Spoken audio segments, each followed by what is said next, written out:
My hot take on Lord of the Rings movies. Aragorn in the movies is better than Aragorn in the books. I know.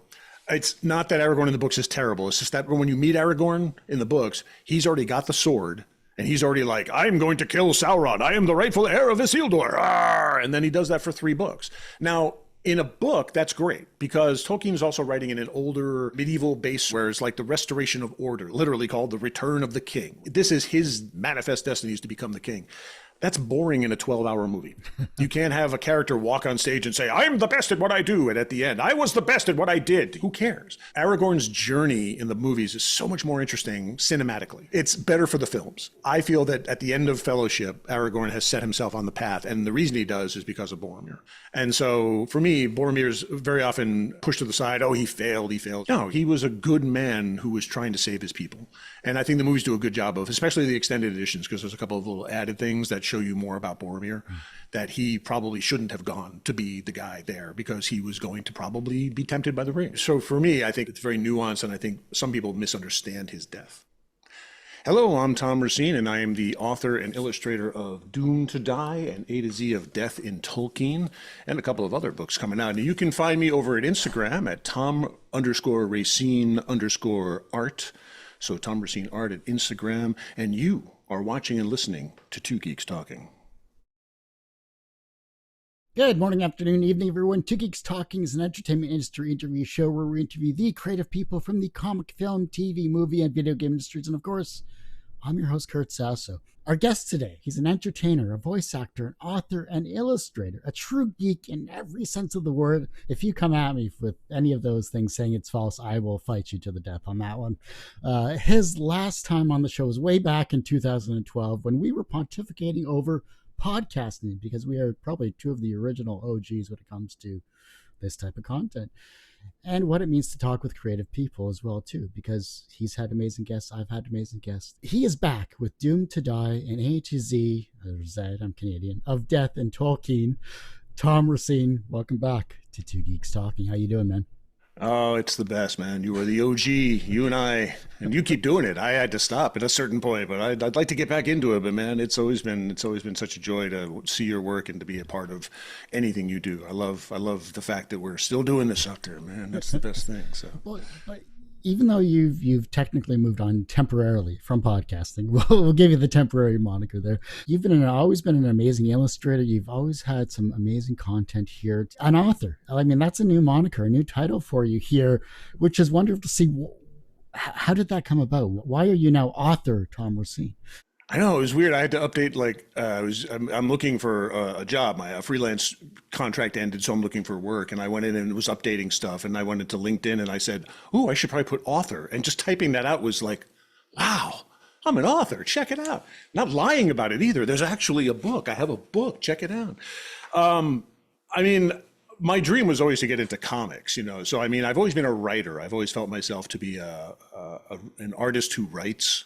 Or a writer who draws, one of the two, So, I mean, my big influences always wanted to be Bloom County or The Far Side or Charles Schultz. I always wanted to get into that world back when newspapers existed. Children, look them up on Google. It was a long time ago. So writing has always been a part of my thing, but this came about. I don't know how, I don't want to get too far into it, but for around COVID, I sort of stopped drawing. I'd kind of given up, to be honest with you, in terms of being an illustrator, being a cartoonist. I had done it for a long, long time. I'd had some success here and there. Worked a lot of educational companies, and I did illustrations for science books and stuff. So I was always doing something. But really, my career had sort of taken me down the video path. As you were a big video guy and film guy, and so that's kind of the way I went. And I sort of just kind of whatever. And then COVID hit, and I had 2 kids who were young teens at the time, and so life just got in the way, and I wasn't finding any joy in drawing. I just didn't enjoy it anymore. So I really kind of just stopped for like 3 years. And then in 2024, early 2024, I had this idea. I started to know people in the Tolkien fandom. I'd never really explored the Tolkien fandom online. There was the Marvel fandom, Star Wars, all that kind of stuff. And there was a certain amount of toxicity and things that I just kind of stay away from. And I enjoy those movies. I love talking about them. I have, friends who I can have fantastic debates back and forth. But in the sort of broad sense of the internet, it got kind of tiring. So But then I started finding this Tolkien community, which I didn't even know really existed. And they're just so much nicer. The Tolkien fandom is so much warmer than the other ones. I think it's literally because everybody just wants to be a hobbit. They're not trying to like up one another. They love the world. They love the world of Middle Earth. So I started doing that. And I began to start thinking about this idea I'd had. There are, in the Lord of the Rings, there are 5 wizards. There's Gandalf, Sauron, and Radagast. But there are 2 blue wizards that Tolkien, I remember as a kid reading this, Tolkien basically says, and there were 2 blue wizards. They went off to the east. That's it. That's all I got. And I remember even as a kid going, wait, there are 2 hugely powerful beings wandering Middle Earth, and you're not even going to tell us about them? And so I'd come up with this idea. I did a little bit of research, and the best thing about researching the Blue Wizards is that there's literally like 12 pages of writing about it. It's like he wrote about them, sort of abandoned them because they weren't part of the story, Lord of the Rings. And then later in life wrote some letters that he kind of changed his mind, because originally he said they went to the east and they failed. They may have fallen into darkness. They may have started cults or whatever. So he wasn't quite sure. So he just kind of left it over there. But then when he came back, he came up with the idea that they didn't fail, that we just don't know exactly what they did. So it was more like they were behind the scenes, and that their activities in the east weakened Sauron's armies to the point where it was of huge help when they went to fight the men of the West. So without them being there, Sauron would have had much larger armies. So his idea was that we just don't quite know what happened, but they were definitely there and did well. And so it was almost like a World War II movie where the secret mission guys go in and blow up the depot, and you never really know about them, but they saved the day, and now D-Day can happen, you know. So that's how I kind of viewed the Blue Wizards. But I came up with this idea for a comic strip because when I did the research, my favorite part of the research was that Morenitar, which is the one who was sent there. He is given the duty to go to Middle Earth, Morenitar, and his name literally means Darkness Slayer, which is like the coolest name of all time, and it should be a heavy metal band, I'm sure. So Darkness Slayer is going there, and then he asks if his friend Romastamo can come with him, and Romastamo means East Helper. So we have East Helper and Darkness Slayer. And I just found that really interesting because Romastamo wasn't told to go by anybody. It's not a command by the Valar or by Eru or anything like that. He's asked to go. And I suddenly thought to myself, they're a couple. They're not just friends, they're a couple. And it wasn't like, I'm not trying to make a big point. I wasn't trying to it's just suddenly like, well, why would you ask someone to come with you on a 1,000-year mission? And, I'm going to bring my buddy Fred, I mean, So suddenly it just started becoming really interesting to me. And so I came up with this comic strip because I love the idea of like a grumpy wizard and a happy wizard. And so it's sort of like you've got the Calvin and the Hobbes sort of situation where Romastamo is just super nice, and he decides that he's going to save the world from Sauron by throwing a bake sale. And so they start a bake sale. And so the fact that they're a couple isn't like integral to what I'm doing, but I just think it's kind of interesting. I think it's part of it. So their dynamic became really fun. And then I just started playing in that sandbox, and I got inspired again. I wanted to draw, and I wasn't going to post it. I wasn't going to do anything with it. I wanted to do it for me. And that was the big part of it, was that I'd lost my passion for it. So I needed to do something just for me. So I figured if I did like 15 or 20 of them, maybe I would put them online, see what happens. And so I did. I did like 15 or 20 of them. I was going to release them once a week. So that's a huge buffer. That's, 3 months or something. And so I felt, okay, I'll put them online, see, 12 of my Tolkien friends will like them. And that's essentially what happened. It was fun. People responded. But then, then we get to October, and Inktober comes around. Now, I had done Inktober for a long, long time. But I hadn't done it. I didn't do it for a couple of years because I kind of stopped drawing. And my kids loved my Inktobers. I have sketchbooks of them over there from like whenever it started, 2010 or something. I don't know. And they were a lot of fun. It was always fun. It got my kids drawing, and it was always fun for me. And sometimes I would get a good response here and there. And I always started my Inktobers off with an Edward Gorey homage, because Edward Gorey to me is like the master of pen and ink. He's one of my big influences, and I just love the way he describes things and the way he does things with pen and ink. And so I figured, okay, I'm going to do Inktober this year. It'll be fun. And then I said, well, what am I going to do for what am I going to do for my Edward Gorey? And immediately the idea, the phrase, A is for Arwen, who died of sorrow. And I immediately got that image from the movies where there's the great flashback scene, or flash forward scene, I guess, where Arwen is standing by the sarcophagus of Aragorn. And it's just this beautiful shot. And it ends up being the cover of the book. because I just loved the cinematography of that. And so I drew that. And immediately after that, I thought B is for Boromir, shot by many arrows. I'm like, oh, wait a second. This flows. This is great. And I just got really excited by it. And I put up a bunch of tabs online and I was looking up Tolkien characters, and I had a poem within like an hour. I had the whole thing, A to Z. And now it became a challenge. I'm like, you know what? I'm going to do this. This is going to be a lot of fun. And I decided to make it a real challenge. I was going to do it the same size that Gorey did. He worked very small. It's like 4x3. And so I cut a bunch of board and I did the whole thing and I sketched them all out. And I wanted to take my time. I really wanted to make them very detailed and all that kind of stuff. And so I started posting them. And it was a lot of fun. And I got to the letter J, and I've been online for a long time and I know social media. So I'm like an old man on social media, but I do know it, but I had never really embraced it that much. I'd never like created a reel or anything like that. And I said, I should make a reel. You can do that, a slideshow, right? Can I make a slideshow? So I'm fooling around at like 11 o'clock at night, and I put my title page and then A through J and threw some Lord of the Rings music under it. I thought, that's kind of fun. So I put it up. I go to bed. I wake up the next morning. It's got like 300 likes. I'm like, oh, that's really cool. That's pretty cool. I go back to work and stuff like that. That afternoon, it's got like 5,000 likes. That night, it's got like 10,000 likes. And by the end of a couple of weeks, it had 400,000 likes. And I'm like, oh, okay.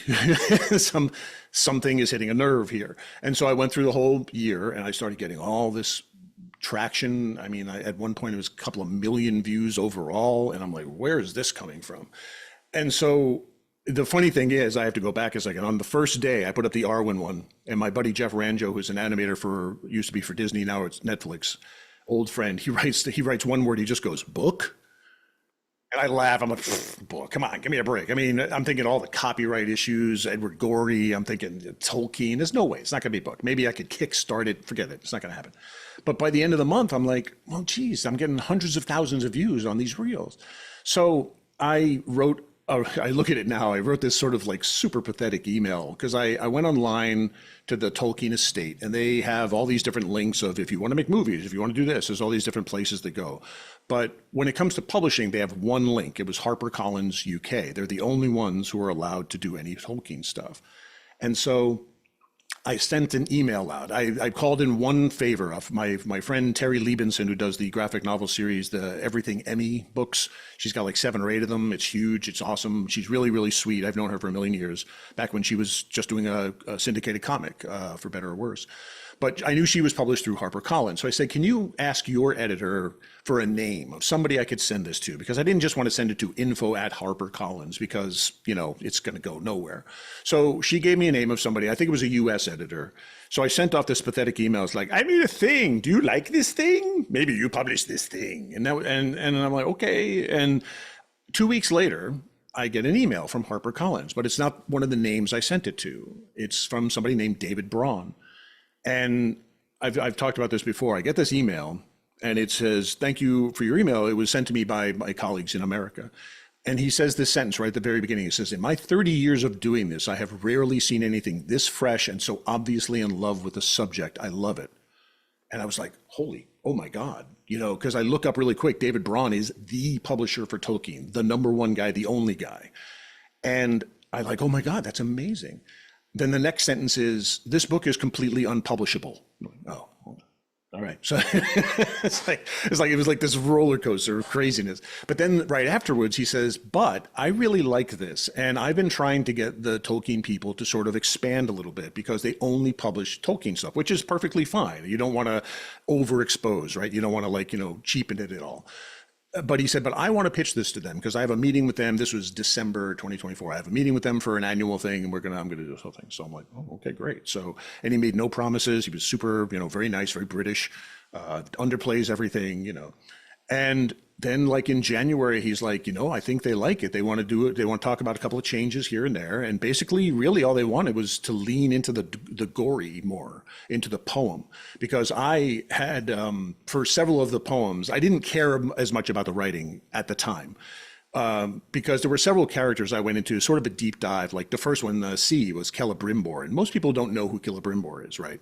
So the rhymes got a little clunky because I would try to like throw a few extra lines in or whatever, just words in to try to like explain who Nimrodel is, But the Tolkien estate wanted it to be tighter because when you look at the Edward Gorey Ghastly Crumb Tiny's poem, literally, I don't think there's more than 8 words in any one of the things. Everything's bang, bang, bang. It's very, that's part of the beauty of it. It's like, it just hits you like a little quick nursery rhyme, and then the illustrations make you laugh or cringe, in fear, one of the two. So we fixed that up and we did that. And then sometime in March, he wrote me, he said, I hope you're sitting down because they said yes. And I was like, oh my God. So honestly, on the spine, my favorite part of this book is that it has the official J.R. Tolkien estate logo on it because they signed off on it. And it's like the only book. If you go to HarperCollins site, you see like the books they offer in Tolkien. It's like Tolkien, Tolkien, Tolkien, Tolkien, Tolkien, me, Tolkien, Tolkien, Tolkien, Tolkien. And I'm like, oh my God, I will never get over that. That is just the coolest thing in the world. And then I redrew everything in square format because I wanted to make it better and tighter and all that kind of stuff. And then it came out in August, which is lightning fast. All my publishing friends were like, wait, it's coming out this year? Normally you sign a contract, it's like 2029, it's like, so it like literally from start to finish, from October, first Inktober to it came out in England in October a year later. So here we are. And I did the whole thing when you're supposed to, when you have when you have the ear of a publisher. I pitched immediately. I had an idea for Shakespeare and I had an idea for Edgar Allan Poe. And I wrote the whole thing up and I did a bunch of drawings. And Shakespeare they bought. That's coming out in England in July of this year. And then there's a third one that's not Poe, but I don't know if it's been announced yet, so I'm not saying anything. And then after that, I'm going to pitch Poe again because I think they want it, but it hasn't happened. But I would love to do the Poe one. I'm a huge Poe fan. So yeah, I mean, it went from, I'm never going to draw again to, hey, I've got a book. It's very strange. Well, no, that just goes back to your versatility as a creator. The fact that you stopped, but you started again because you wanted to stay creative in some way, shape, or form. And I'm glad that you kept doing it. And that's just resilience in terms of a bad era with COVID and with the fact that you were just trying to keep yourself active. And I think that a lot of people just usually stop what they love doing because they think real life is the way they should be doing things. Yeah. And, we know as creative people that it's always hard to make a living. I've always been incredibly proud that all of my jobs have been in graphic arts or illustration or video. I've never had to take a quote unquote real job. So I'm always really, really proud of that. So even if had this not happened, I still have a career as an artist, as a creative person that I was pretty proud of, pretty happy. But you never had that personal thing when you see all your friends, because as you've interviewed a bazillion people and so have I. There's a little part of you on the back of the head is like, oh, they made a graphic novel. Man, I want to go into a bookstore and see my book. Just that's it. This is immortality in a way. I mean, it's that old school, going back to Beowulf, going back to stories from the Greeks. It's immortality in a way. You've left something behind, and it's just nice. It just feels really, really nice. So to have achieved that has been really humbling. And unexpected. It's just very unexpected. And yeah, I mean, a lot of it is that sort of stick-to-itiveness, but sometimes you have to go away from it to come back to it with fresh eyes. And I do feel, my editor said this, David said this too, and I was really glad it came across very early. One of the first things he said that it's so obviously a love letter and was never meant to be published. It wasn't like you didn't, hey, I've got a pitch, here's my pitch, because they see that all the time. And everything's about, how do I cash in? How do I get in this Tolkien train, And that was never the intent. So I think it's very gratifying to me that was kind of at the foundation of it, because I would never want to come across as somebody who was trying to capitalize on anybody's fame or anything like that. And, I mashed up Edward Gorey, who's famous in the industry, but not like world famous in a way, sort of like he's the artist. Everybody knows him if you're an artist, but the outside world's like, I think I've seen that, So, mashing that up with Tolkien and having it work was so fulfilling and so wonderful.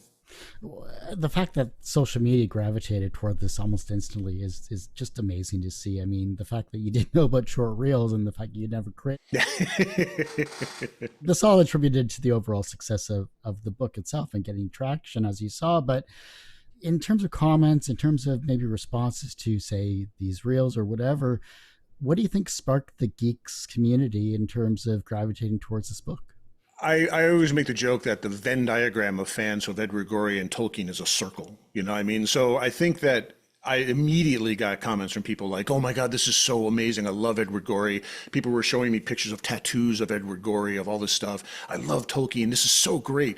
And it was one of those things. I mean, honestly, it was like when I first thought of it, I literally Googled like, "Has anybody done this?" Because it felt like, "Oh, this is obvious, right?" So it's nice when you stumble on an obvious idea. Because so many times I've made the joke like, "Oh, I wish I had thought of that cartoon." Well, this time I did. I actually thought of this one. So it's kind of nice to be on the wave as opposed to looking at the wave go by. But again, I think that the Tolkien community is really, really nice and is just filled with people who love literature. And so they were sending it to their friends who are friends of Gorey, and they're sending it to their Tolkien friends.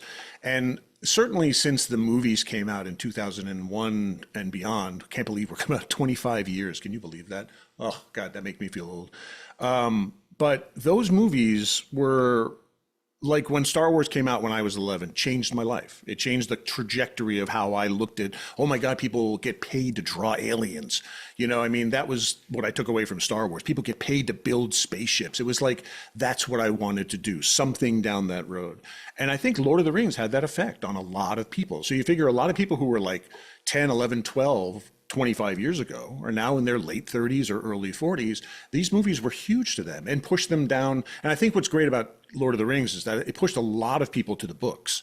It wasn't just the movies. A lot of this was their like gateway drug, you know, but it led to the books. They were just, and people devour the books. It was always so funny to me. I mean, I read The Silmarillion a billion years ago. By the way, 1977, Star Wars and Silmarillion both come out the same year. How cool is that? What a nerd year 1977 was.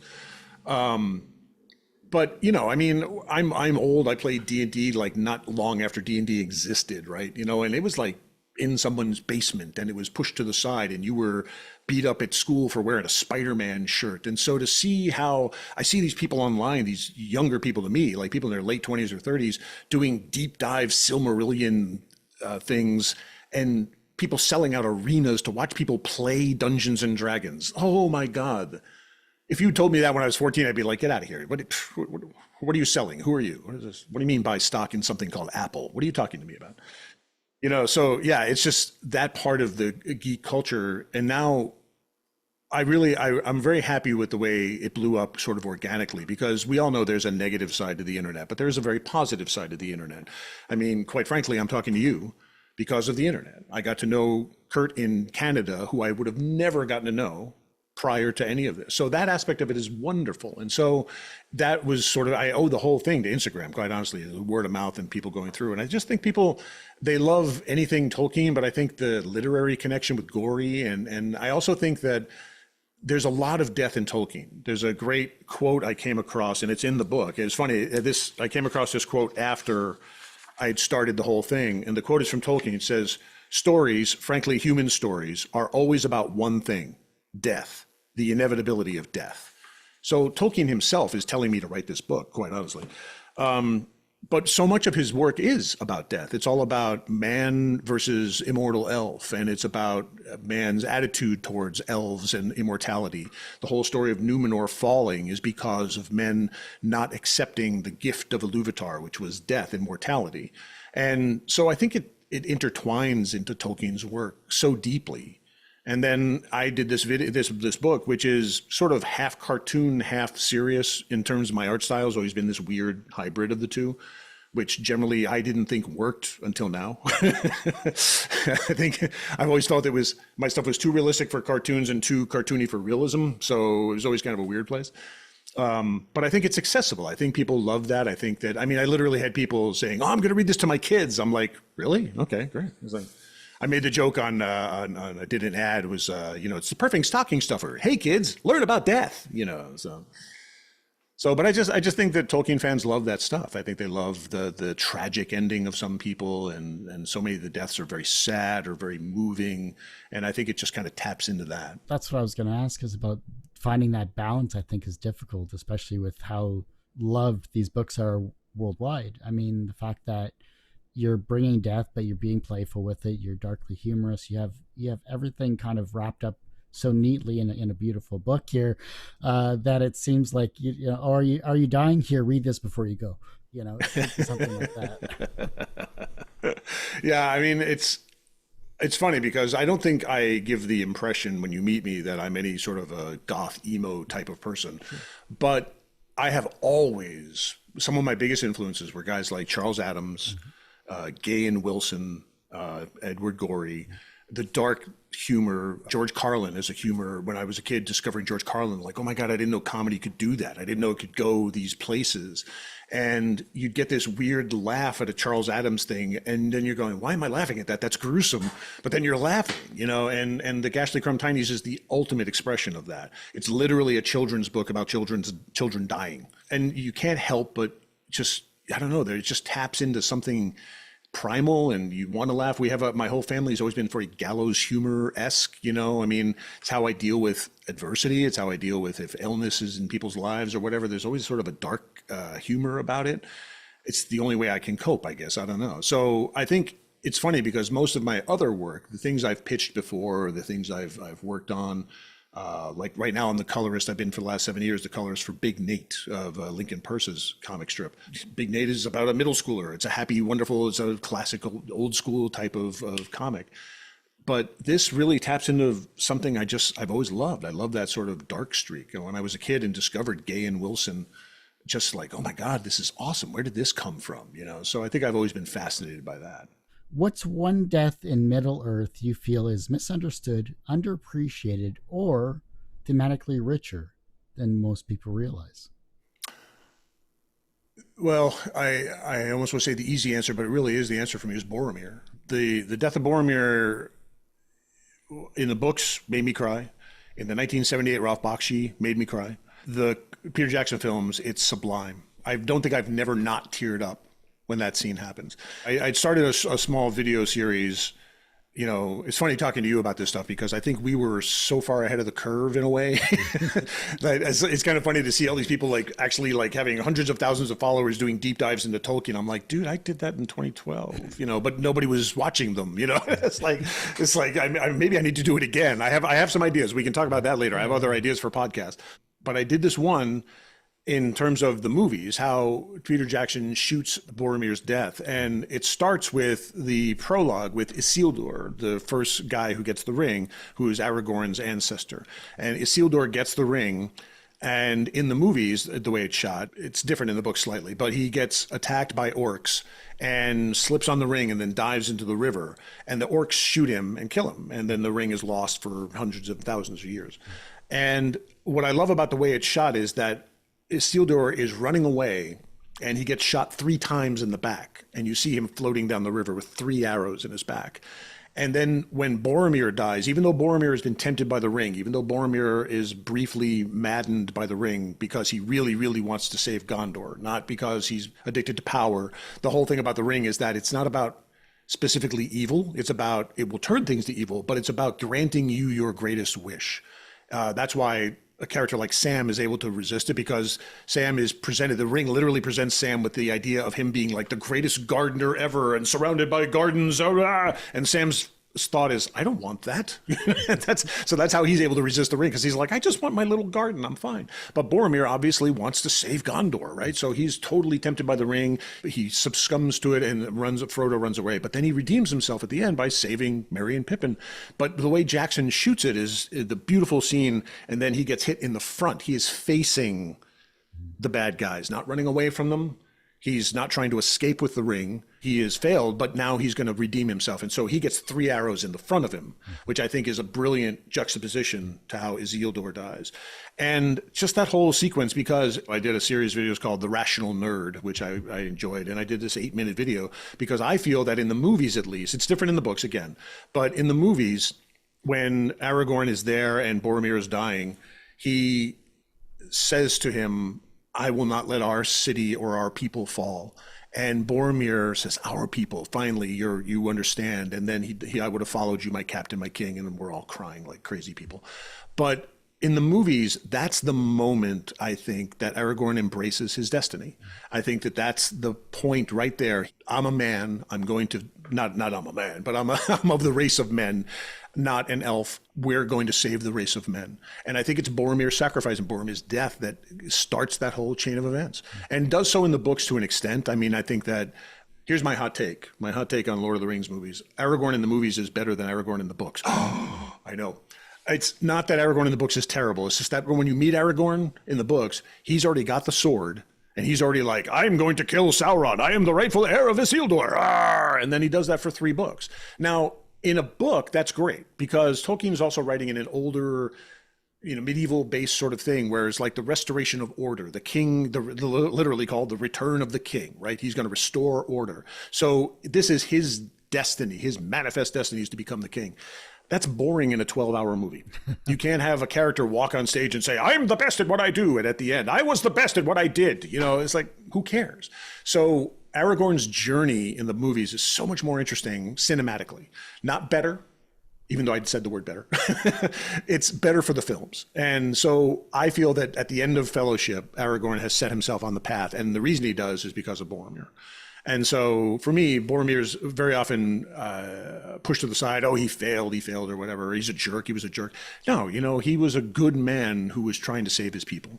And I think the movies do a good job of, especially the extended editions, because there's a couple of little added things that show you more about Boromir. That, he and Faramir were very close and the whole kind of thing, and that he probably shouldn't have gone to be the guy there because he was going to probably be tempted by the ring. So for me, I think it's very nuanced, and I think some people misunderstand his death. So. Well, I just found my hot take that I'm going to throw at the beginning of this interview, so that works out well. Gotta have a hot take, man. Exactly. Gotta get people clicking. The art styles seem to be changing every decade. There's sometimes it'll gravitate towards black and white, other times it'll gravitate towards color. You still have the debates of what's better, traditional versus digital. That's like a chicken or the egg. I know, yeah. Haven't we put that to bed yet at this point? You think so, but talk about that creative side. What sets apart black and white ink drawings versus its digital counterpart? I wouldn't separate it into digital with that. I think that digital, I do a lot of black and white work in digital as well. I think that what's always fascinated me, I think as I was doing this, it's kind of funny, first of all, as you get older, but also when I was looking into this book, I was examining my own past, like what did influence me? Because you don't think about that very often, I don't think, until somebody asks you about it, or you're told to write about it. You have to think, well, what does influence me? And I remember very early on, the Sidney Paget of the Sherlock Holmes mysteries, those black and whites, the illustrations, I'm blanking on the name, but A.A. Milne's Winnie the Pooh, the illustrations by, and I should know, and the editorial cartoons of Thomas Nast, and then later on, of course, things like Charles Schultz and Snoopy and Garfield and all that kind of stuff. So that's where I grew up with, was pen and ink, really. And I'm endlessly fascinated by how you look at some of those old engravings or pen and ink things and how they do light and dark with just black and white is fascinating to me. And as I've drawn these books, I love it. I love that challenge. How am I focusing on this character? Where's the light coming from? And how do I portray that light through patterns and textures? When do I crosshatch? When do I do vertical? When do I do angles? When do I stipple? And it's a wonderful challenge, and I love that. And I'm certainly not a digital or a traditional purist at all, because to me, digital has always just been a tool. I love digital art for certain reasons, for the flexibility of it. I can feel like I could experiment more. If I got a proportion wrong, I can just fix it. There were at least several drawings that I did of this where I got about halfway through the inking and I was like, nope, that's all wrong. And just got to throw it away because there's nothing you can do. So you start over again. And so digital has that advantage for sure. In this particular case, the Inktober is what started it. So it was about ink. It was about embracing ink. I've always loved Inktober for that reason. It's not, and I don't care if people do Inktober in digital, that's fine. Anything that makes you draw is fine. But the original concept of Inktober was to sort of enjoy ink, is to get your hands dirty again and to draw on paper. And I, again, don't think that's inherently better. I just think that when it was Inktober, that's what I did. And so it would also feel, if I'm going to do, especially when the book came around, I totally redrew everything up by hand. They're all originals on paper because it's Edward Gorey. I can't digital Edward Gorey. It would feel wrong. It would feel like that's just not right. It's got to be done by hand, So I've always said, if we're going to go down that whole, the route of digital versus traditional, I always think there's just one single difference. I think a physical piece of art has more personal value than a digital piece. It's not better, certainly not in skill, because I see people doing digital arts like, oh my God, you are 10,000 times more skilled than I am in art. So that's not it. I've always hated it when people say that, it's cheating. No, it's not. You still got to, it's a tool, man. It's just like Photoshop. But in the long run, do I want to see a painting in a museum, or do I want to see a screen with a painting in a museum? I want to see the painting. I want to see the hands that make it. And it's kind of funny. It's, when you and I started, I think this was the topic every week, right? Yeah. in 2008, it was like web versus traditional. Like, oh, here we go again. But what's funny is I think it's coming back to that because of AI. Because the thing I keep saying to people is I never thought I'd reach a point in my life where I have to literally argue as to why art is important. It was never, we can get into discussions about how to make a living as an artist, or who's the better artist, or, all that kind of stuff. But I never thought I'd have to argue that humans making art is important. And that's, to me, the crux of this whole AI thing, is that I want to see humans making art. And I think that traditional art is just sort of an advantage that we have now. It's making ceramics or painting or sculpting or whatever. I want to see that. And so it's not that I don't trust digital art anymore. It's just that for me, it's felt really good to do traditional, because that's sort of how I grew up. I grew up pre-digital anyway, and then I totally embraced digital. Most of my work is digital, professionally. But this particular project had to be traditional.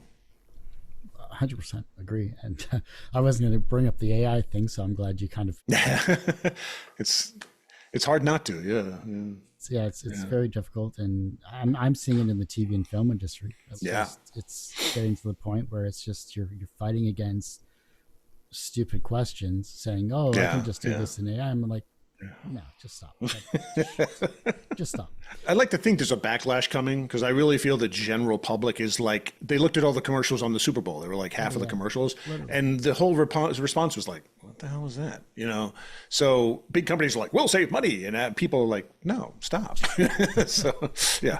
Besides being an entertainer and an author that you've done voiceover work. You've also been an MC for San Diego Comic-Con with some amazing panels there too.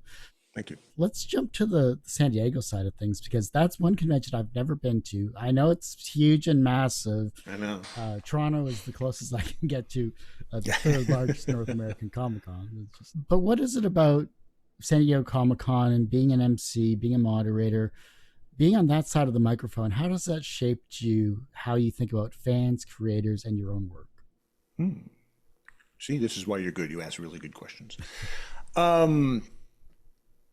There's a lot to unpack here. San Diego, I wouldn't go if I didn't live here, quite honestly, because it would be so expensive to come here and stay and all that kind of stuff.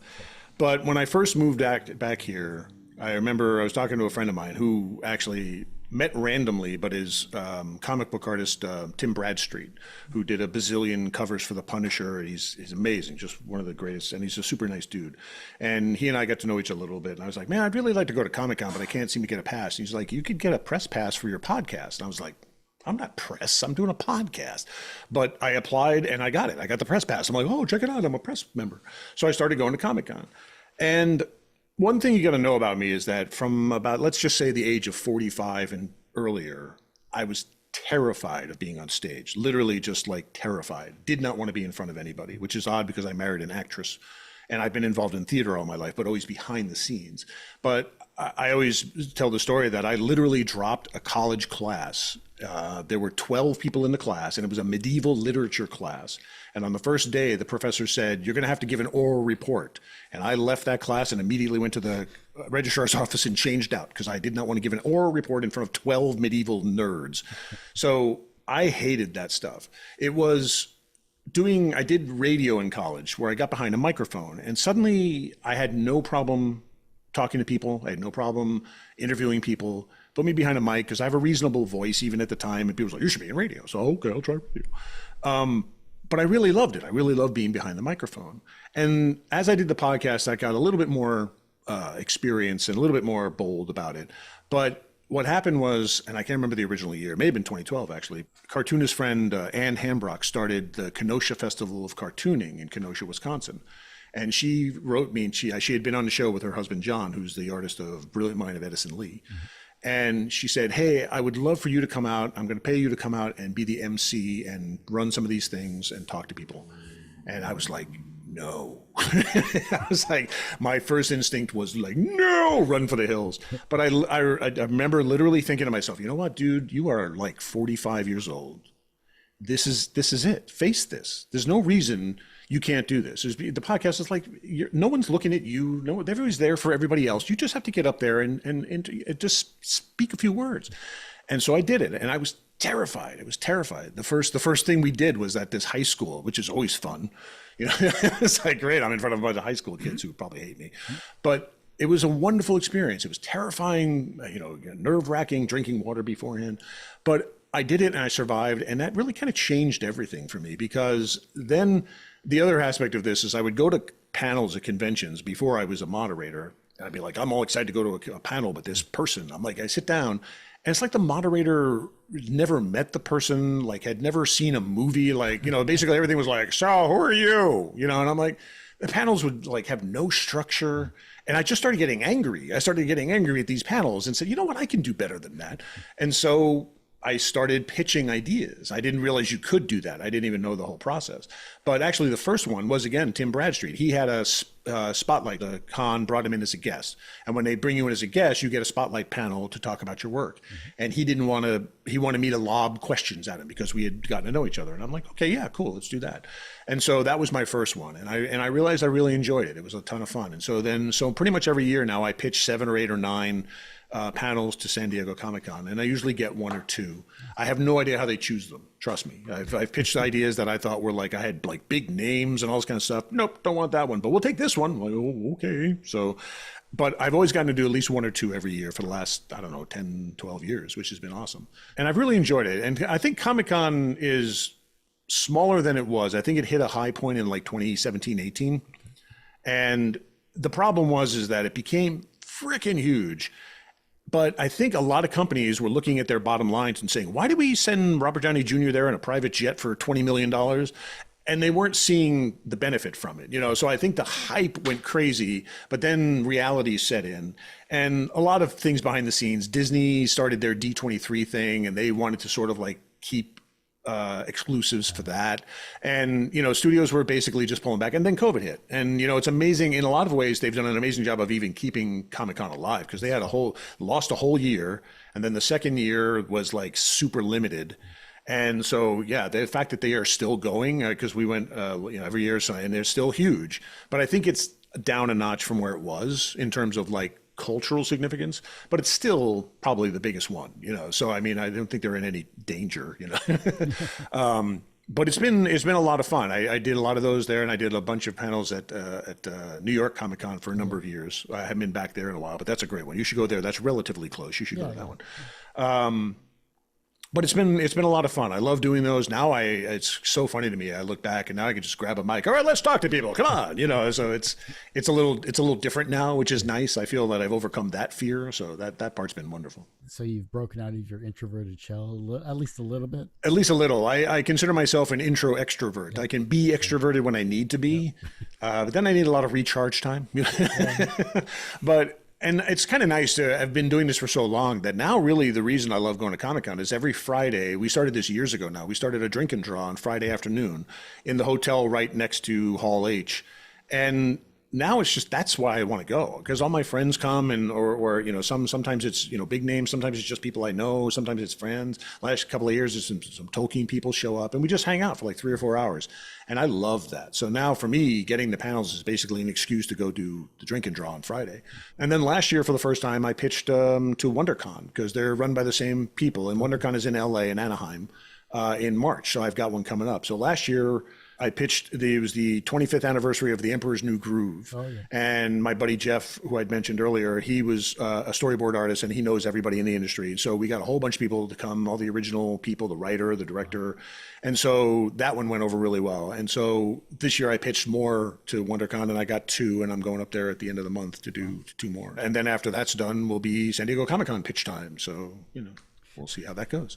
So you're a little busy, plus books coming up and all this other stuff. Plus books coming up, and at the same time unemployed. I don't know how this works. It's I keep telling people, it's like the highest professional peak I've ever been on. At the same time, I'm like, I wonder if I can buy groceries next week, you know?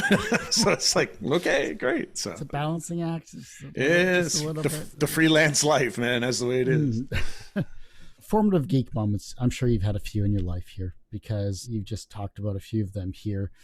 But was there a specific interview or panel, movie scene that just permanently rewired how you see stories? How I see stories.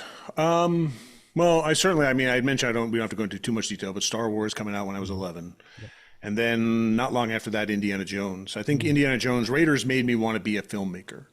I think Star Wars just ignited my desire to draw aliens and spaceships. But when I saw Raiders, I wanted to be a filmmaker. Raiders especially had an impact on me because I have older parents. I'm the youngest of 6 boys, and my parents were significantly older when they had me.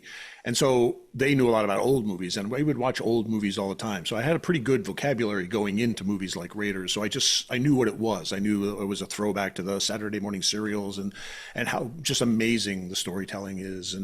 And so it's always been films that I really sort of send me down artistic paths, which is nice. And there have been a few interviews that have really impacted me. One of my favorites was David Lloyd, who was the artist for V for Vendetta. He's from England, and I reached out to him about doing an interview on the podcast. And he says, he wrote back saying, hey, I'm going to be in San Diego. I go to San Diego every year. Why don't we meet up for drinks? And I was like, oh, okay, cool. You know, so I took my stuff and we actually met at a pub because David likes to drink.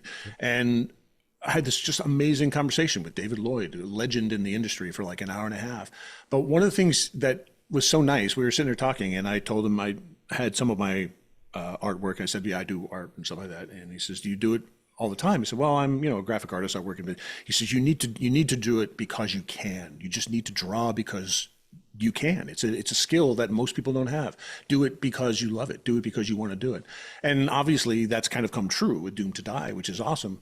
But it was always there in the back of my head. It was just so nice to hear an old school pro talk about it that way. You know, just sort of like, the job is great. The money, if you can make money at it, that's fantastic. But you draw because it's in you. Do it because it's a skill you have.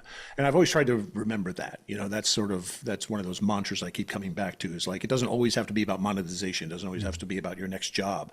Yes, that's part of it. If you want to make a living as an artist, it's part of it. It's part of the gig. But at the same time, always reserve some of that for yourself. You know, just sit down with a cup of tea or a scotch or whatever and do your thing. And not if anybody sees it, don't care, don't think about it, don't think about your audience, think about you, because that's the only way you get better. It's the only way you get more creative. Because you've been such a long-term geek for most of your life here, is there a geek? Old school. Yeah, back in the day, like you mentioned. Back in the day. Is there a property that you love that you think completely missed the mark in an adaptation? And what would you have done differently? Ooh. Wow, that's an endless source of debate.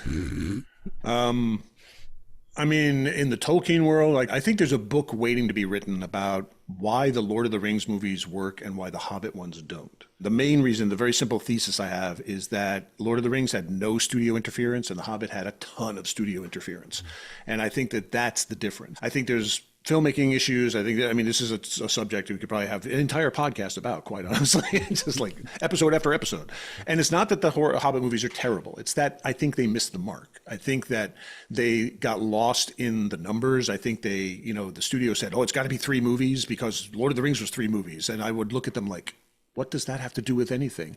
Well, what it has to do with is marketing. It has to do with they want to sell a 6 set of the things. They want to have the Hobbit in the same 3 boxes that they have the Lord of the Rings. And that's the only reason they're thinking that. And that's just not true to the material. That has nothing to do with what the Hobbit is about. I didn't have any problem with them trying to update the Hobbit to make it match the tone of Lord of the Rings because that's the universe they had set up. And there's a lot you can do. Tolkien himself, the first time he wrote the Hobbit, did not have the Lord of the Rings in mind. It was because The Hobbit was a huge hit in 1937 that the publisher said, hey, do you have anything else? And he's like, well, I have this whole Silmarillion. And they went, no, we don't want that. And he said, well, I have Lord of the Rings. And so he had to retrofit The Hobbit to make the ring more important because it was going to go into Lord of the Rings. Because initially, Gollum gives Bilbo the ring at the end of the riddle thing. He's like, hey, you win. And that's it. It was like a present. It was not a big deal. And so he had to revamp that and rewrite some parts and talk about that. So yeah, I mean, The Hobbit itself has obviously had changed a little bit. But for certain, those are the movies that, maybe because I love the Lord of the Rings movies so much. We literally just did for my birthday, not on my birthday, but we did a Lord of the Rings marathon extended from 9 a.m. to midnight. We watched all 3 movies, and I made stew and Hobbit stuff. I made lembas bread. I made all this guys. I just totally got into it. Because I'm like, I don't particularly care about my birthday, but then this came up and I'm like, yes, we're doing this. And I love those movies. There are some issues, mini little quibbles here and there, but overall, those things are masterpieces to me. I love them, just love them. I get to watch them anytime. Hobbit movies, not as much. I skip around. I'm like, that part, oh, I didn't like that, I feel the same way about it as I get older. I definitely, maybe you feel the same way. It's like, I'm far less critical of these things. I think in the old days, it was like, it'd be like, about like the prequels, Star Wars prequels, it ruined my childhood. I mean, there was an aspect of that. Even that, I didn't care that much. But right. I've gotten to the point where, especially as I get older, I see younger people come along. The prequels was their Star Wars. Yeah. They love the prequels. And I have revisited them with new eyes because of that. And it's the same with The Hobbit. I have friends who are younger, who are like, oh, the Hobbit movies were so amazing to me. I saw it. I'm not, you know what? That's true. That's their moment. It was their time to see that film and to be impacted by it. So I'm never super negative about anything, because I always come back to those pretty zen sort of like, hey, you like it? I didn't? Cool. Hey, let's go have a beer. I don't get into deep geek arguments with people. I have to be right. No, you don't. It's a matter of opinion, dude. So yeah, I mean, there are certain things. I mean, Star Wars has, I think, some misses here and there, but overall, I don't know. I mean, I feel that it always cracks me up when people are like, they prejudge. I hate when they prejudge things. So like they hear a pitch and I'm like, it's got to suck. Andor, who cares about a movie about Andor? Who's Andor? No one. He was in a movie, he dies. Andor ends up being like the greatest Star Wars television show I've ever seen. I loved Andor. So all ideas can be good. I don't care what it is. You could pitch me the dumbest sounding idea and make it into the best film ever. So I always hate it when somebody, they immediately they look at the preview and like, there's got to suck. How do you know, man? Go see it, at least, and then come out and say, that sucked. Okay, great. but at least you saw it. So there are some I hear of, like one of my all-time favorite movies is Big Trouble in Little China, which is by far not a classic film, but I love that film. Again, probably hit me at the right age. I just think it's playful, it's fun, it's stupid, it's wonderful, it's the whole thing. And every now and then I'll hear about them doing a remake. I'm like, no, don't touch that. No. First of all, just stop. There's no reason, unless maybe Kurt Russell and John Carpenter were involved and they picked it up later and they tried to do a whole new thing or whatever. There was talk at one time of Kurt Russell's son doing it, and I'm like, but I certainly wouldn't want it to be just some studio thing like, oh, here's an IP we can destroy. I was like, that would drive me crazy. I think another one comes to mind is the Tron movies, which overall have always just missed for me. The first one is great because it is what it is. I was a kid, and yes, it has issues, but it just blew away all of us at the time. So much computer graphics, so much stuff. It's just amazing stuff, really, and it said a lot of stuff, and it just got gets in your head like, oh, that's so cool. The other movies have all been sort of like, they just, there's moments of them that are great. I really like them. Like Tron Legacy has some great moments, but overall, and then this last one's like, so Tron is one of those I'd like, oh, I wish I could pick that up. And then the other one would be is if I had all the money in the world, I would make not a reboot, but a sequel to The Last Starfighter. Okay. I would pick that up 40 years later with like their kids and go from there, because I love that film. I thought that film, as I was a kid, is like, I get to play a video game and then be a real pilot. I mean, talk about fantasy. And I always thought that there was a lot of stuff to mine there. I think it'd be a great sort of like family adventure film that you could continue on. So that would be if I'm Elon Musk, that's what I'm making. So. For me, I'm more excited to see the Highlander film coming out. I mean, that to me, that was very formative for my years, because it was Highlander, then Highlander 3, and then the series, because there was no 2 or 4, so there we go. Yeah. Hollywood numbering systems. Exactly, yeah. It's just like the prequels. 4, 5, exactly. 6. 4, 5, 6, 1, 2, 3, exactly. 7, 8, 9. Sure. That's one I'll probably actually go into the theater and I'll see, and just like, okay, let's see what Henry Cavill and Dave Bautista do. Because it's such a great concept. It is. It truly is. And actually, I would say that the Highlander show is actually a fantastic example of how it elevated the material. Yeah. The first movie is wonderful as a little indie film that came out of nowhere. I remember when we saw it, because it had like zero hype, nothing. And my friends and I went to it, and we walked out going, that was awesome. What the hell was that? So And then after that, I felt, movies were okay. But the show was really pretty good. They totally opened up the mythology and in ways that were very unexpected. Everybody was like, who's this guy? That's not Christopher Lambert. And I'm like, so that was actually, I think, one of the early examples of how you could make something like that, take that premise and go with it. So yeah, I'm excited. I think it's a great premise. So, do whatever you want with it. Yeah, just completely. Bring back Sean Connery. I am the last one. The Kurgan. Oh gosh, I mean that's just the epitome of having an Egyptian Scot. Exactly. and I'm actually from Egypt, but I grew up in Glasgow. You can't tell I have an accent whatsoever. Yeah. There's a comedian who talked about that with the Hunt for Red October. Oh yeah. It's like he doesn't even try to do a Russian accent. So basically, they just surround him with a bunch of Scottish people. Hey, we're your Russian crew, That would have made. I mean, I'd love to Hunt for October, but that would have made it 100% better. Exactly. Hey, Captain, fire the missiles! I'm giving her all she's got, Scotty. I cannot change the laws of physics, Captain. We're in a boat that has a nuclear missile. What do you want from me, lad? Exactly. Oh gosh, I'm gonna get totally lambasted with that. The fact that you're also a podcast host as well, I'd be remiss if I didn't ask you this side of things, because it's been forever and I want to see kind of get back into that here. But you're busy with being an author. I understand. It's not quite on the wheelhouse, just back here. What questions do you wish more interviewers would ask you about your career and your upcoming books? Ask me? Wow. Well, this is new to me, quite honestly. I've done a few now as a guest, but I used to joke is like every time I did the panels, it's like one day I want to be sitting in that seat, not this one, because it is fun to ask the questions, but it's kind of cool because like in this case, like you asked me to be on, I was like, oh my God, that's so amazing. And I realized I don't have to do a shred of prep. This is awesome. I'm just a guest. So, I don't know. I mean, I think that, you're asking all the right questions, and I think how the book came about and its genesis, and I think theory behind it and all that. I'm excited. The Shakespeare book is going to come out. Well, I recently heard the publishing has been interesting because I'm published through HarperCollins UK. And then what I've learned over the years, it's kind of funny how much I know about publishing and how much I'm learning about publishing, because they're very complex inside worlds. It's really weird. But since I'm published through the UK, the US office, the HarperCollins US, doesn't necessarily have to publish my book. They work together, but they're separate companies. So it's very interesting. So what's happening with the Shakespeare book is because there's the third book coming out, and again, I hate to be hedgy about it, but I don't know if it's officially been announced yet. But the US people want to print the third book first. So that's going to come out this year, and then they're going to push the Shakespeare book to 2027. Mm-hmm. The UK, on the other hand, is going to push out the Shakespeare book in July, and then the other book in October, because they feel strongly about the Shakespeare book because it's England. And they know that the summer vacation, people go to Stratford and all that kind of stuff. So they want to get the book out early. Normally it's a fall book because it's for Christmas. It's a Christmas gift book kind of thing.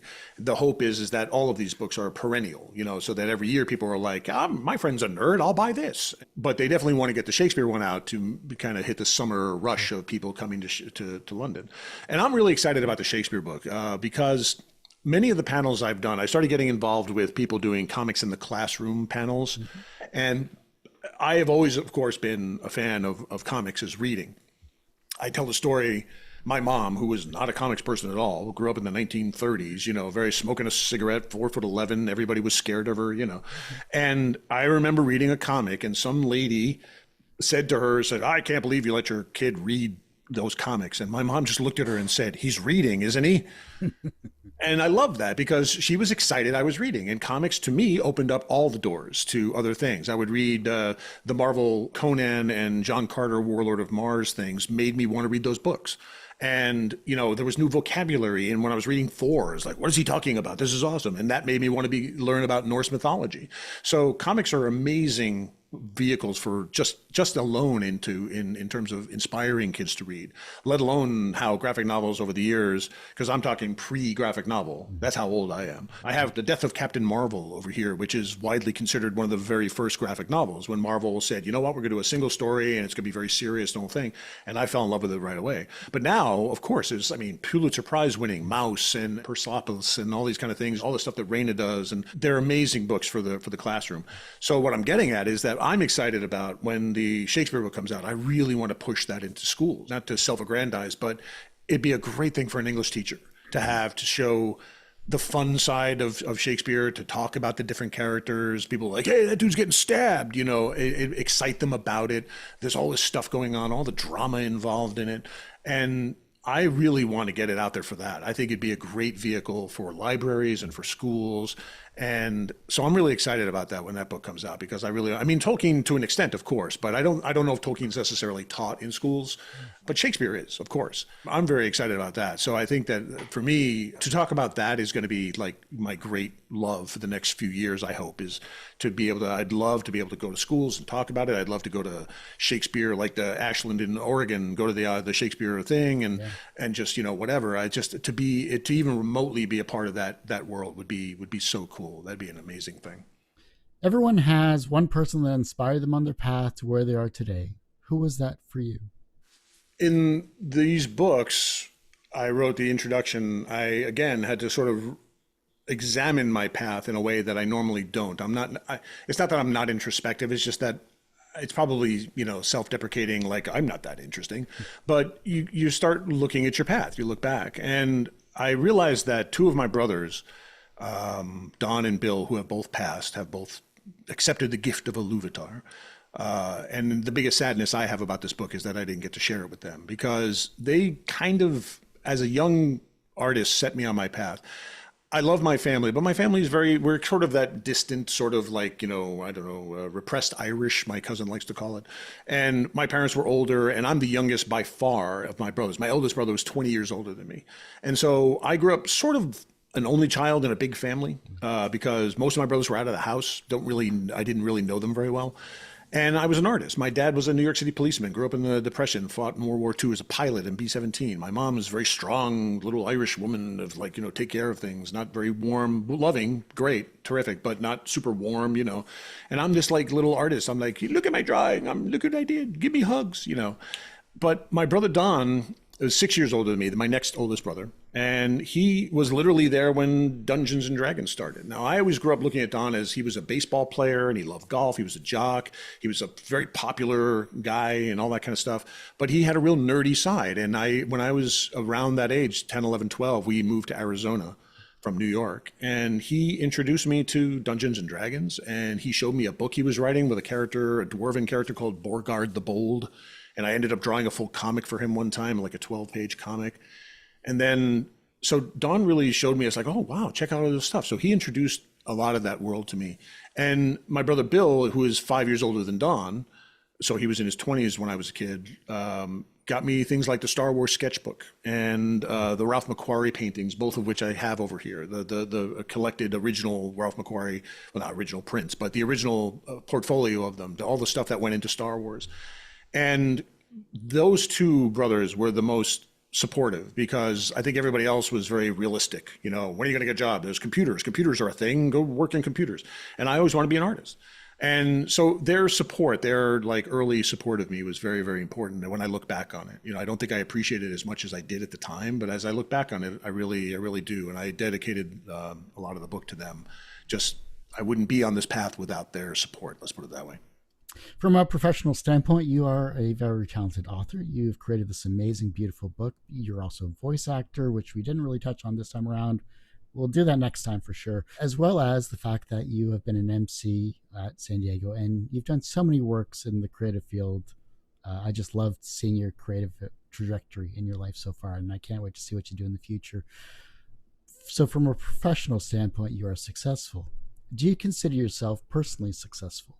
As I've looked back, and when I do things like what you just did, where you list them out, it's sort of like when I do an introduction for somebody. I was always very excited to do introductions. I research people and I'd write like a paragraph, good 1 minute introduction. And seriously, probably 9 times out of 10, somebody would say, "Wow, that was a great introduction. I didn't realize I did all that stuff." And I'm on the other side of that mic now, because I feel that way. I sort of like, wow, okay, yeah, no, I did that. Yeah, I worked in TV a little bit. I went to Egypt, It was just suddenly it's like, my daughter's boyfriend. He's been in our lives now for a couple of years. He said one time I was talking about something I had done, and he looked at me and he says, "Man, every time I learn more about your lore, you get more impressive." I was like, "I have lore? Wow, check it out, I have lore." So Yeah, I mean, I've again had this book not happened, I think there would have always been sort of a little bit of an empty space in that sense. The personal success, always wanting to be a comic book artist or a comic strip guy, or even a web cartoonist who had success at it. You know, I'd put a bunch of stuff out that I love. I did a strip called Book Smarts years ago. It's like a Far Side, but kind of literary. And again, I could always play I was ahead of my time card, but I don't know. But I always loved it. I thought it was great. It was a lot of fun to do. Never took off. Never found an audience. That's fine, you know. But having done this now, I feel it does. It feels like it's like, wow, okay, the imposter demons don't have as much power as they did, because now I can take this and smack them around with it for a little while and tell them to go away. But they're still there. I mean, I'd be lying if I said I would redraw 75% of the things in this book right now, if I could. I would redraw 75% of the ones I sent for the Shakespeare book. You know, I mean, it's just, there's always something that you're going to look at and go, oh God, why did I do that? That's the worst thing I've ever drawn. So there's always going to be a little bit of that. But yeah, I mean, I think that if there's any one thing I'm looking at, it's probably the success of that this happened, that these books happened. It was, as artists, we shouldn't need validation, but of course we want it. You know, I mean, I didn't grow up as a fine artist. I didn't grow up wanting to like make weird abstracts and cool things. And I think those people might have a slightly different view of how art works. And they're very, I don't want to say egocentric, because I'm sure they're very nice people, but you know what I mean? They're not thinking about their audience. I grew up wanting to be a cartoonist. You want people to laugh. You want people to read the comics. You want to be beloved by millions because your work is great. That's how you associate it. And of course, you know, it'd be great to make money at it, whatever, but you want approval. There's a part of you, even though you're not supposed to want approval, you want approval. And so to hear people, when I see reviews of this book, or when I hear people say, oh my God, the art is so beautiful, there's a part of me that doesn't want to believe it. It's like, because I just refuse. There's a part of me that will always be self-deprecating. It's like, no, that guy is much better than me. But I've also learned to just shut up. And, you know, you take it. You say, thank you. That was, my art moved you. That's amazing to think that my art moved somebody, that somebody got a tattoo of my art. Oh my God. You know, and that's just, that kind of stuff is incredibly fulfilling and meaningful. And it's kind of a struggle all the time to sort of figure out my place in that. But it's been nice. It's been really, really nice to have these. And I can always say, I have books. I have books in a bookstore. So it's a nice feeling. Yeah, you can pull the whole, do you know who I am? Do you know who I am? Yes. I want the best table at McDonald's right now. So yeah. I'm going to spend my first royalty check on the venti size, not this grande. I'm going to get a venti Starbucks. The reverse of success is failure. How do you deal with your failures? That I feel I've always been good at. I think if you don't have a sense of failure as an artist, then you shouldn't be doing it. I mean, you know, honestly, what is a sketchbook? A sketchbook is a catalog of your quote unquote failures, but I don't look at it as failure. I don't know. Failure is a weird thing, because even though I have a self-deprecating side, I am very much you stand up there to use a baseball metaphor, because I love baseball, is you stand up there and you take your swings. The only thing you regret is not taking your swings. The only thing you regret is sitting in the stands going, gosh, I wish I could play baseball. If I go down there and I put all my cards on the table and I try to get everything organized and I try to do everything and I put it out there and it fails, yeah, so what? All right, try something else, because you did what you had to do. There was nothing. I think maybe I learned this early on, because the first comic strip submission I did way back in the day, you're supposed to do, I think, 8 weeks worth of stuff, and you make Xeroxes and you put them in a thing and you mail them to the syndicate, and then you had to try to figure out where the syndicate was, because you had to go to the library to get the graphic artist novel book, whatever it was, the graphics artist market, and you have to, okay, send this to New York and figure it out. But I remember having like 5 of those in my hand and going to the post office and mailing them and having this feeling of, well, I did everything I could. That's all my part is right now. I'm very good at like knowing that most of the universe is out of my control, and all I can do is do what I do and put it out there. And if it works, it works. That's like the Inktober is the perfect example of this. I didn't expect it 400,000 views on a reel. What are you talking about? You know, I was expecting literally 30 people to say, oh, that's kind of funny. So I think that failure, I don't think it's good to couch anything artistic in failure. You know, it's certain things didn't work out the way they should. I mean, how many people make a $300 million movie that tanked, you know, but when you're making a $300 million movie, you're not thinking to yourself, it's going to fail. And how do you judge your failures? I mean, luckily I'm not in a $300 million budget here. Might be nice, be a hell of a book, but I just, as an artist, I don't even believe in the concept of failure. I think you just try, and some things work and some things don't. So sketchbooks are all about failure. One of the things I've taught some kids some art and things like that here and there. And that's the first thing you got to teach them, because they look at like Mickey Mouse and they think that the guy who drew Mickey Mouse drew the perfect outline of Mickey Mouse and everything was done. And you have to explain to them, sketching lines, blue here, change, oh, this arm is over here now, and show them the whole process from start to finish. We know that process because we've talked to a million people and we do it. But kids don't understand that. And you have to explain to them, it's like most of what you draw doesn't work. But the stuff that does is what's important. And I equate it, maybe because I'm married to an actor and I've been surrounded by actors all my life, that's what acting is you audition. The only thing you can control, the audition, is the job. After that, it's like you throw stuff at a wall and 90% of it doesn't work, but that stuff that does work is brilliant. So, it's just that's my view on failure. And I don't think I would have kept doing this show for 18 some odd years if, whatever. Honestly. Yeah. Got to do it because you love it. Yeah. Yeah. Oh yeah, right. Love. That's it. Oh yeah, that's right. Yeah. When I learned that was years ago. I did. I was doing my podcast, and you get, I don't know, a couple hundred downloads, and you're like, hey, that's cool. And then Lucas Turnbloom, one of my best friends, graphic novelist, Steve L. McEvil, go buy his stuff because it's amazing.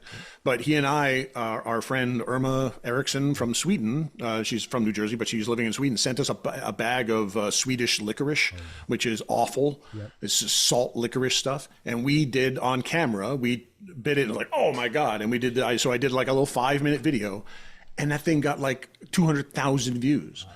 And all I could think to myself was like, what the hell? It's like, I put all this time and effort into an interview and asking questions, and I get this really cool person to come in, and I'm getting a couple of hundred downloads. I ate a piece of candy, and I got 200,000 views. It was like, and then after a while, you start seeing, like, remember when Vine was a thing? It was like, hey, look, my cat vomited, 6 million views. You're like, oh God, what am I doing? So yeah, it's got to be love. It's got to be. I love doing this. I have a great time doing this. I'm excited that people who are listening. That's all that matters. The younger generation is looking at your work and becoming inspired to be creative in their own way, whether it's as an artist or in whatever other industry in the creative field, in the entertainment field. Maybe you're inspiring them down their path with what you've done. How can they inspire the generation that follows them?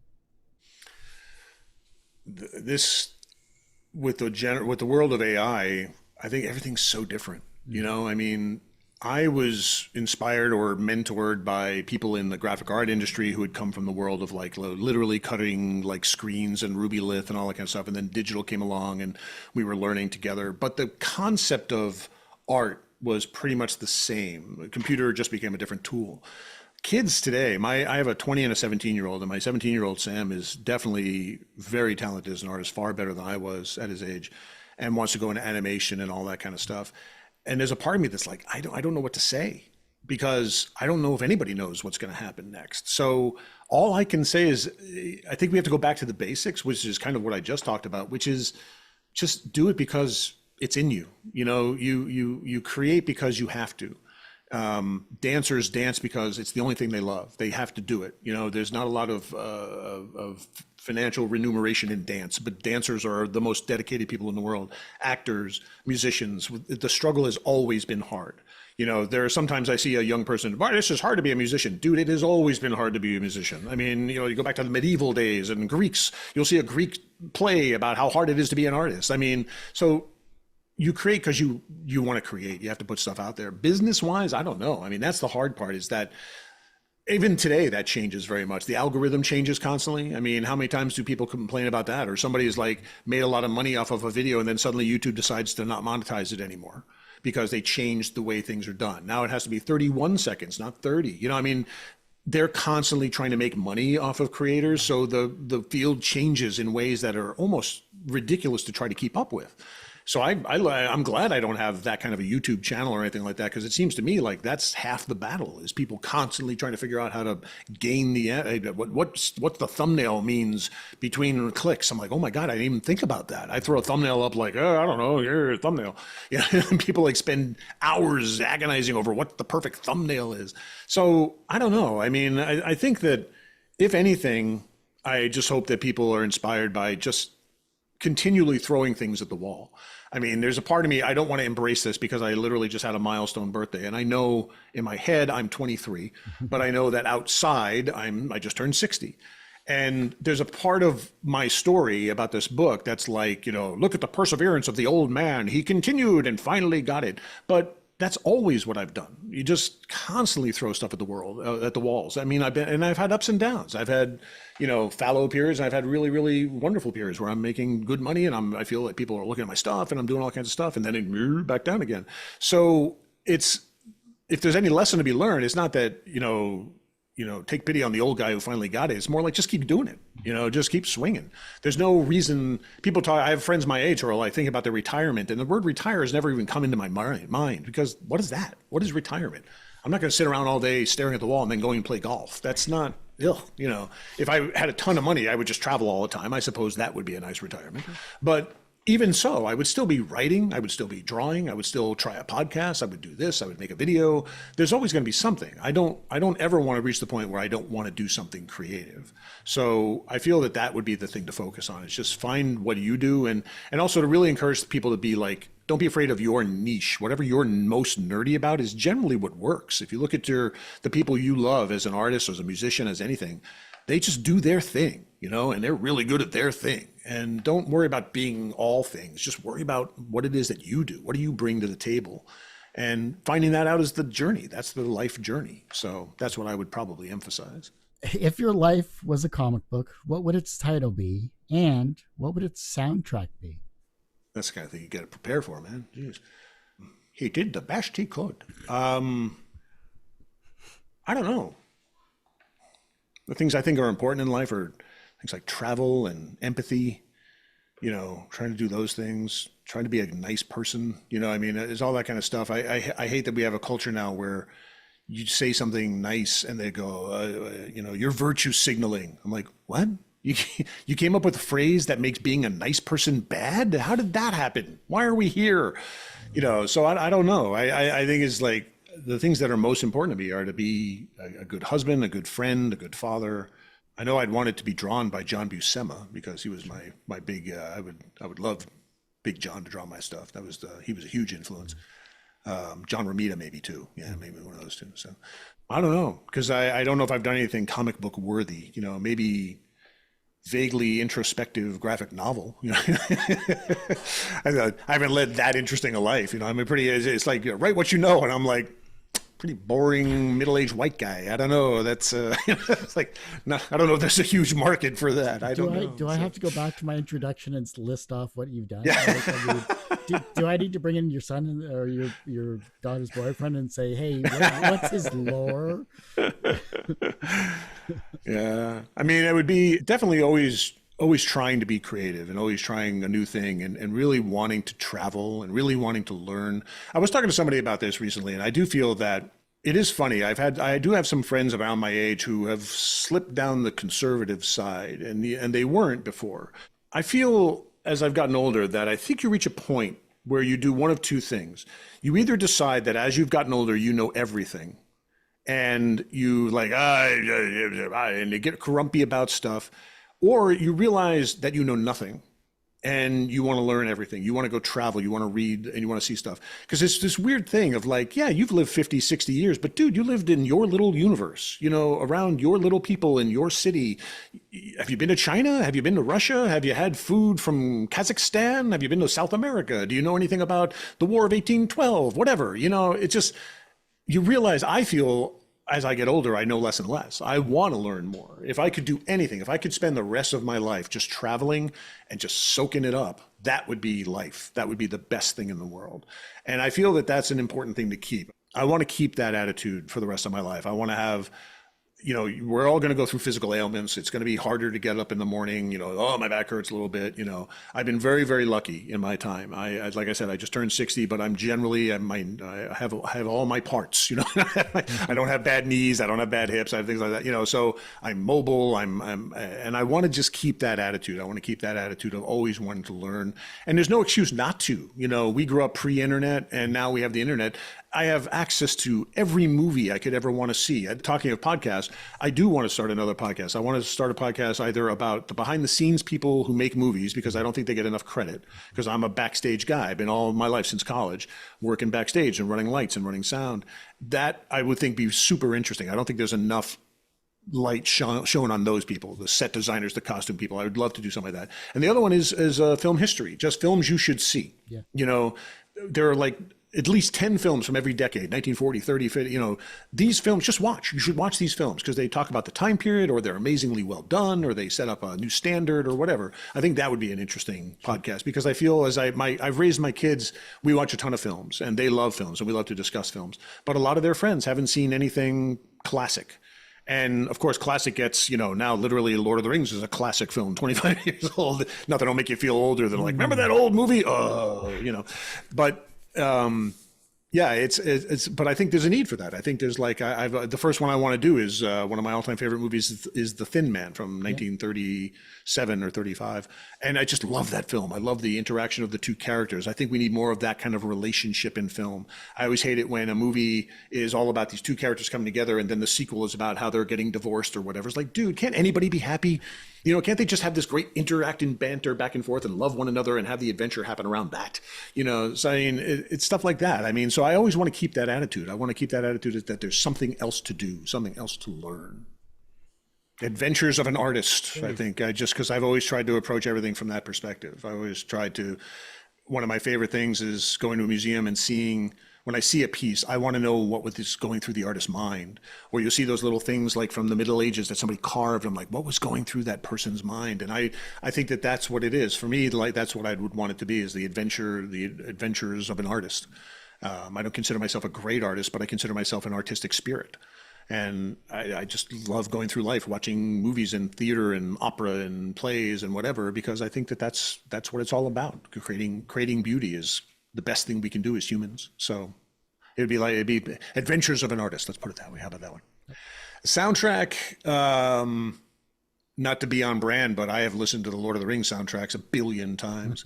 I always, when we talk about movie soundtracks, I always say John Williams is the absolute king. Yep. Every list begins with John Williams and everyone else. Yep. But in terms of best movie soundtracks, I honestly have to put it Lord of the Rings and Howard Shore, because I think those become a character in the movies. I think they're so important to the movies. Not that the movies, Star Wars or anything isn't, but we associate with that. We hear the Star Wars thing, we all think, yeah, Star Wars, your Indiana Jones theme, you want to get on a horse and punch Nazis. But the Lord of the Rings music is so integral to the plot.